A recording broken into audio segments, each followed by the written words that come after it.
बिस्मिल्लाहिर्रहमानिर्रहीम। मैं अपने सारे जिम्मेदार भाइयों एग्रीकल्चर डिमांड ग्रुप के वेलकम कहना वा। ईद मुबारक सारिਆਂ ਨੂੰ।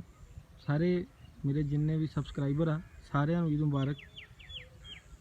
मेरे चैनल सबसक्राइब करो, शेयर करो, लाइक करो एक अच्छी वीडियो वास्ते। अज ईद का दिन वा जी।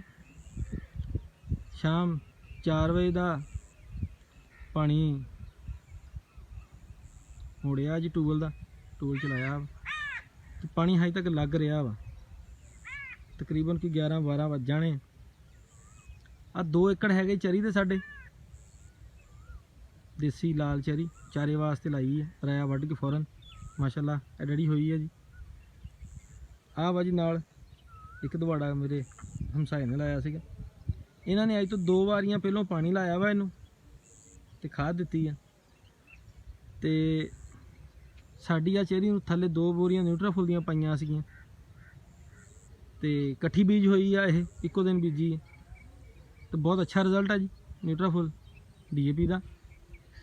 ये मेरा खुद का जिमीदार वा ते 2 पानी लगातार लग गए इनू इस चेरी जो हमसाया वा। इन्हें खाद हुण पाई है, पानी इन्हें हुण लाया वा, 2 पानी लाते। असीं पानी भी लेट लाया वा तो माशाल्लाह रिजल्ट भी बहुत अच्छा वा। सब भाइयों नूं ईद मुबारक फिर एक बारी। अस्सलाम वालेकुम।